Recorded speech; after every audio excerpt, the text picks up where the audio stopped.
Good afternoon. Good afternoon. In the middle of sesshin practice here. Super glad I closed up the yurt for this beautiful sunny afternoon. Do not trust the weather person. Anyway, thanks to Sason for two really inspiring talks yesterday and the day before. We talked about the fifth precept on Tuesday because it was the full moon, and so we did the Fusatsu ceremony. And Sason talked about not being deluded. And then yesterday she talked about her trip to Denali, Alaska, and her brief glimpses of Mount Denali. And what a great metaphor that is for our brief glimpses into just this, our true self, our true nature. And yeah, it's so great. She was talking about how once you see it, the mountain, you just want to keep seeing it. And that's why we keep coming back to practice. Get these little glimpses of clarity, these little moments of equanimity, the deepest peace, which of course has nothing to do with feeling peaceful or feeling any kind of way. It has everything to do with dissolving into just this. And for my money, there's no better way than sesshin. So thank you all.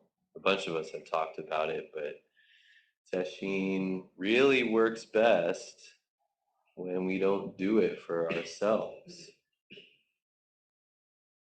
If you're coming here to do something for yourself, to figure something out, to feel better, to make the right decision in your life, maybe that'll happen. That could happen for sure. A little bit of quiet can definitely help, good decisions come out or whatever. But really, if you come to sesshin as a service to others,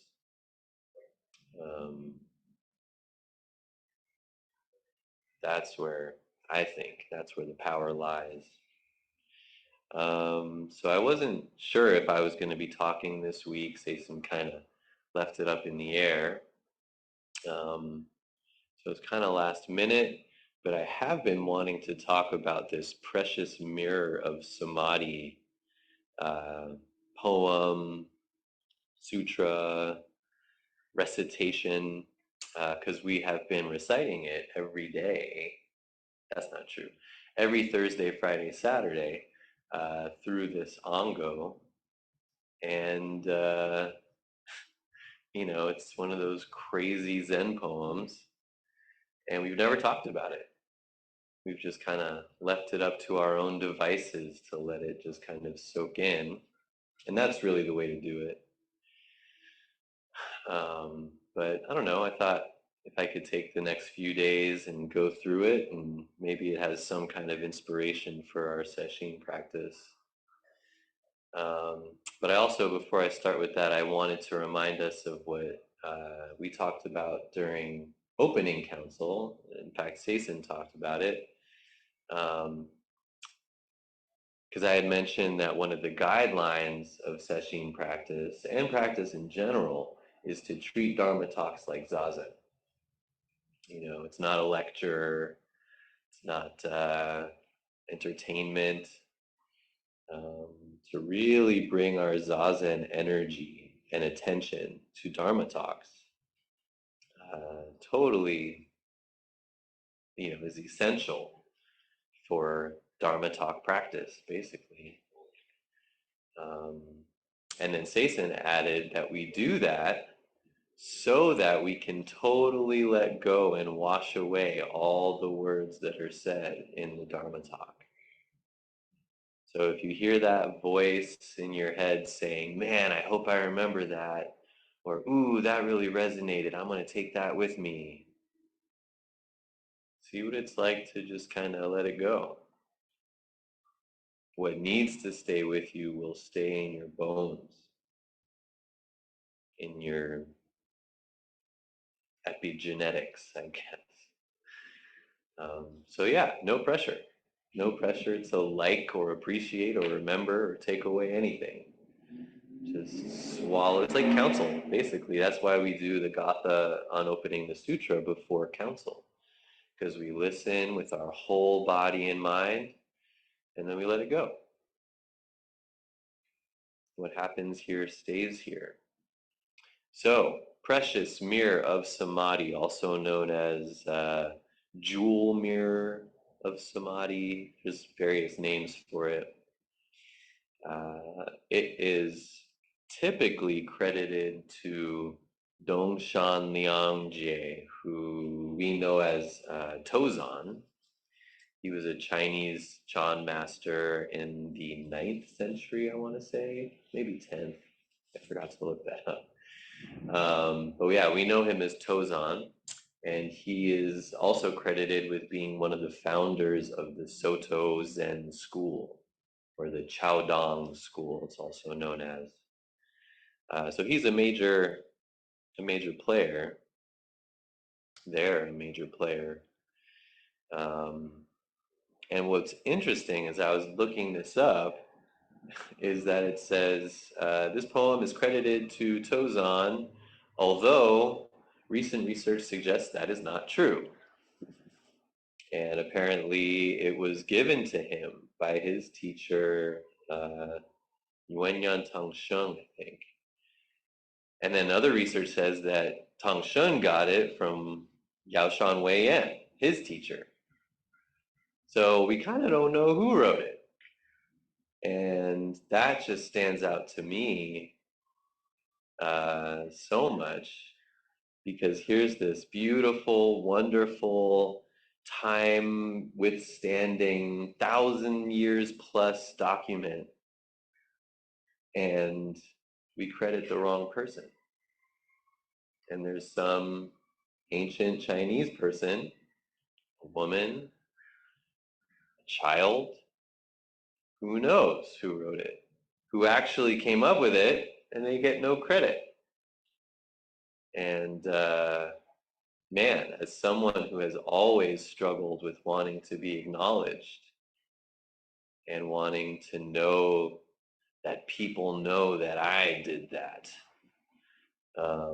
what a beautiful, beautiful teaching. You can create the most amazing thing, and in the blink of an eye, because really 1,000 years really is a blink of an eye when you think about it, someone else gets credit for it. That's what our life is like. So to waste any time worrying about my legacy, how people see me, pretty futile waste of time. Anonymity, to really embrace anonymity, is truly a gift, at least in my life. When I can, when I can really open up to who cares who knows what I did or do. There's a lot of peace there, a lot of freedom. So another thing about Tozan I wanted to mention, he shows up in a bunch of koans. He's always hitting people with sticks, and out of love, of course. And then there's another really famous koan that we talk about almost every session that features Tozan, where a monk comes to him and says, how can I go beyond heat and cold? Or how can I get rid of hot and cold? Which of course means, how do I get out of birth and death? How do I get out of suffering? How do I live and manifest non-duality? Fair question. And Tozan says, why not go to the place where there is no hot or cold? And the monk says, how do you do that? And Tozan says, when it's hot, let it kill you with heat. And when it's cold, let it kill you with cold. Or other translations say, when it's hot, be thoroughly hot. When it's cold, be cold through and through. And so this is a very simple koan, but just endlessly giving, because you can apply it to absolutely anything. How do I get out of inferiority? How do I get out of grief? How do I get out of resistance? How do I get out of wanting to be right? The list goes on and on, no matter what comes up. And the answer will always be the same, at least from a Zen perspective. There's other tools too. There's therapy and Prozac and all kinds of things that can help us deal with stuff. But to really uproot, not just put a Band-Aid on a wound, but to really address the source of it. Be so grieving that you die. The grieving just kills you. Be inferiority so hard that the inferiority kills you. And that's really hard. And it's not fun. And it's not sexy. And it's not clean. And it's not peaceful. I think it can transform into peace. That's kind of the point. But this place beyond hot and cold does not mean that you walk into the freezer and you're like, I'm so zen, I feel nothing. Or when your parents die, I'm so zen that I don't even care because there is no birth and death. No, it's that your teeth are chattering so hard that there's no separation between me and freezing. It takes on a totally different character of just this. Freezing stops being something that happens to me and simply becomes the entire universe. The entire universe is freezing. And that's hard. That's hard. And it could happen in one 30-minute session of Zazen. It may take 15 years of constant session and constant Ango practice.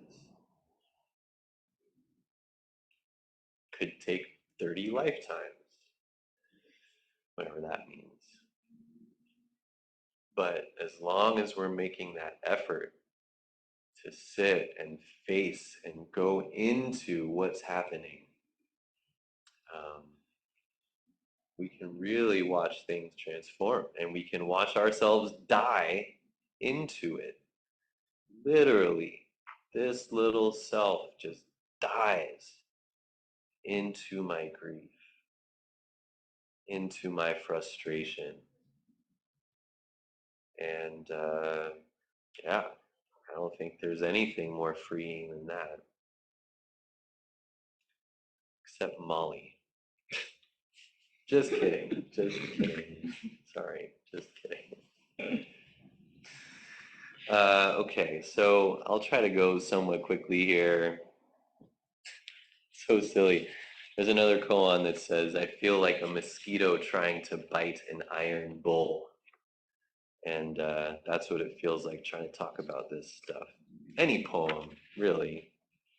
Any poem. E. E. Cummings, try to read E. E. Cummings.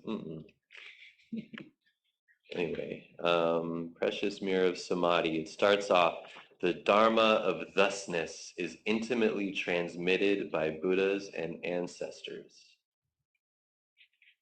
Dharma of thusness. So Dharma being the teaching, the truth, the Dharma of thusness, the fact, thusness. Yeah, so that's what Tozan's talking about. Thusness. Freezing, weeping, seething, joyous, content, excited, neutral, all of it, to totally lose myself in this or thus. I keep thinking of that meme of the chef guy who sprinkles the whatever, and it says, when you use the word thus in a sentence. I love that. Anyway, the Dharma of thusness. Man, so simple, and yet we spend our entire lives trying to capture that thusness. Just this. So this teaching is intimately transmitted. That word intimately, man, echoes so hard. I don't think reading something is very often intimate. Because, yeah, we can transmit all this stuff, by writing it down and sharing it and having book clubs and thinking about it. But until you come do sesshin, that to me is intimacy. Hours and hours and hours alone with yourself in silence, getting to know all of my edges so intimately that hopefully it kills me. Intimately transmitted by Buddhas and ancestors. Now you have it. Preserve it well. Yeah. I can't tell. Now we have it. I can't tell if that's like a blessing or a responsibility. Probably both. But I kind of like that responsibility aspect, kind of in line with like, why do we do sesshin? Do sesshin for others, for the lineage, for being the best bodhisattva I can be. All of us here were in some way bitten by the Dharma bug. That's you have it. God, it almost sounds like an STD. Now you have it. And that's kind of how it's transmitted. It's interesting. Yeah, preserve it well. Preserve it well. Look after your Sangha members. Bring your whole self to sesshin. Take this seriously. The matter of life and death is of extreme importance, but you already know that. So then the poem starts, a silver bowl filled with snow, a heron hidden in the moon. So if you look at these two images, they're basically two things that get lost in each other. I know they say silver bowl, but imagine that snow is kind of silvery too. So if you got snow in a silvery bowl, can't really tell where the bowl stops and where the snow starts or vice versa. They kind of just become one. And same with a heron hidden in the moon. If you got some clouds and you got the dark spots on the moon and then a white bird flies by, they kind of obscure each other and become one.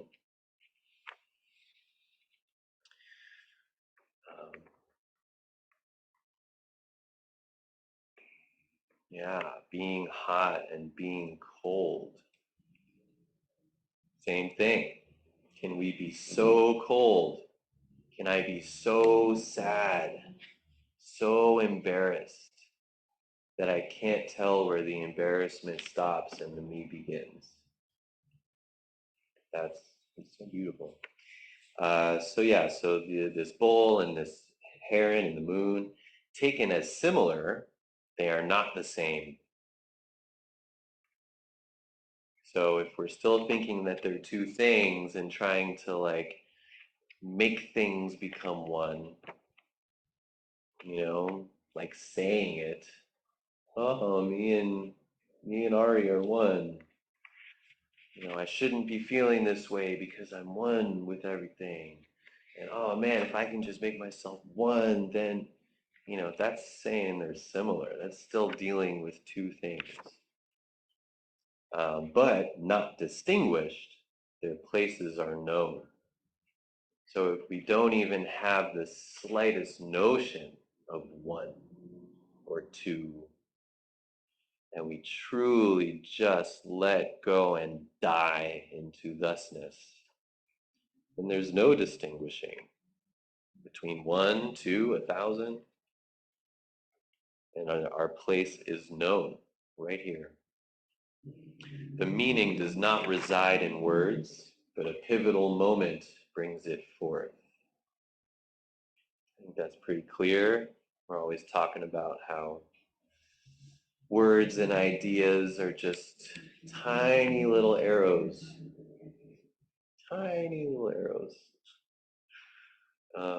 that point to the real thing. And these pivotal moments where we really wake up to it. I think sesshin is a great way to kind of make ourselves prone to these pivotal moments, right? Isn't that a famous thing? Enlightenment is a mistake, and meditation makes us, no, enlightenment is an accident, and meditation makes us accident prone. Move and you are trapped.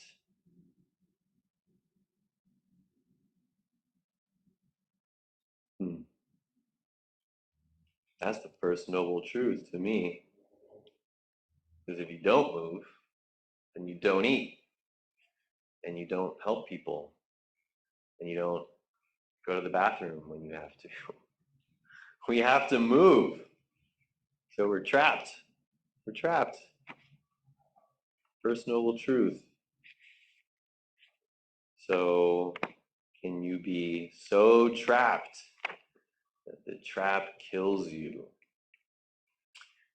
Miss and you fall thing.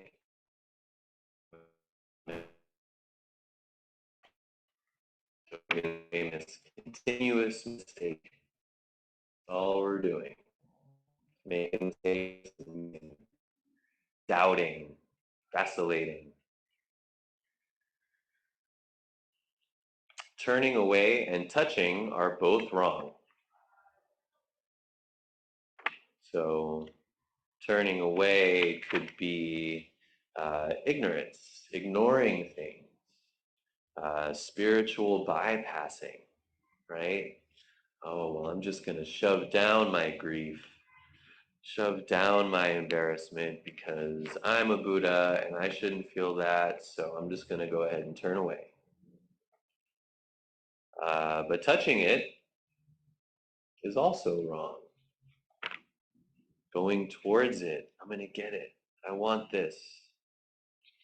If I sit enough, if I can just capture that feeling, oh man, when I sit or when I dance or when I play music or when I'm with my friends or my family, that's when my real stuff comes. That's the real thing. I want to touch that. That's wrong too. Both of those transgress thusness. And then he says, because it's like a massive fire, as they say. Turning away and touching are both wrong, for it is like a massive fire. And of course, it is this dharma of thusness, this totally dying into non-duality. It's like a massive fire. So if you turn away from it, you're not tending to it. But if you try to touch it, you'll get burned. So what do? If we can't turn away, and we can't touch it, and we can't stay still, what do? Just die. I think that's a good stopping point for now. So, yeah, let's really die into thusness and see for ourselves how glorious that life is.